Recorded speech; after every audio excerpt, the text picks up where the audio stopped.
Hey, this is Sam Black with my take on a colorless red-green ramp that I played against in the first round of the Star City Open Classic. I don't remember my opponent's name, but he was gracious enough to share his deck list with me after we played, and I thought it was pretty interesting, so I figured I'd give it a try here on Magic Online.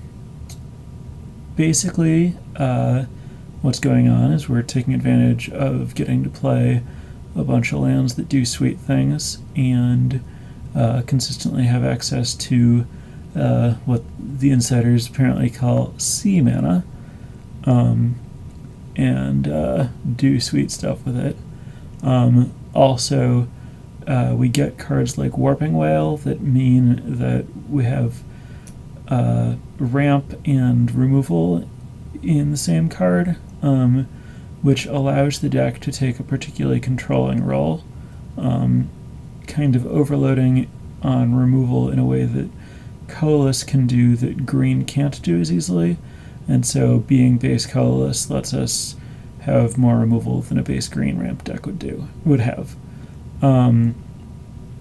So the lands here are Corrupted Crossroads, Crumbling Vestige, Majoring Network, Rugged Highlands, Sanctum of Ugin, a single Seagate Wreckage, and Shrine of the Forsaken Gods, and 4 Spawning Beds. So the serious action is in Spawning Bed, Shrine of Ugin, and Majoring Network, and then the other lands basically just let us cast our red and green cards and giving colorless. And then we have a couple one-of utility lands that are potent in unusual circumstances, and so they're minimized while the lands that have more general applications are maximized. Then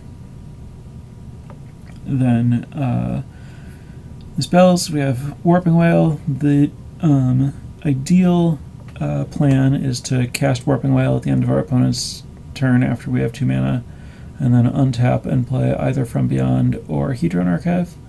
But it also does things like exile Jace or counter any random sorcery.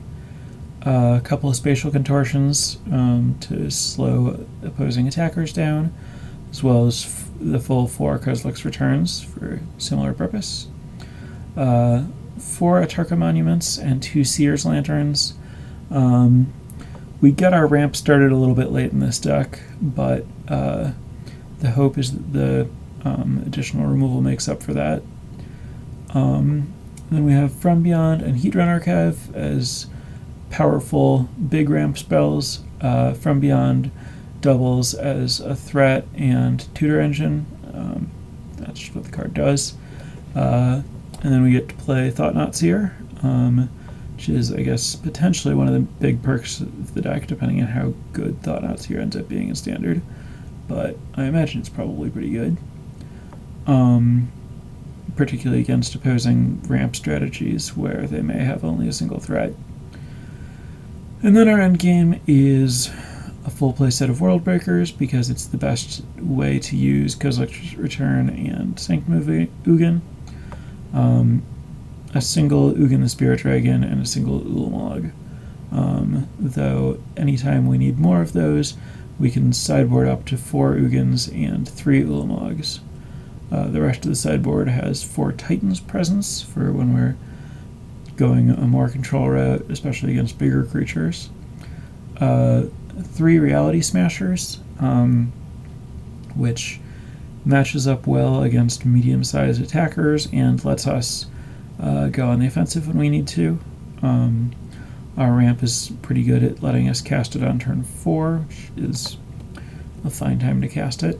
And then 1 Bane of Belaged, mostly to hope to keep opposing ramp decks off of getting to mana to cast big spells, and a couple more Spatial Contortions to shore up aggressive matchups. So that's the deck I'm working with. It is definitely a little unusual. I'm certainly concerned about its lack of early plays, but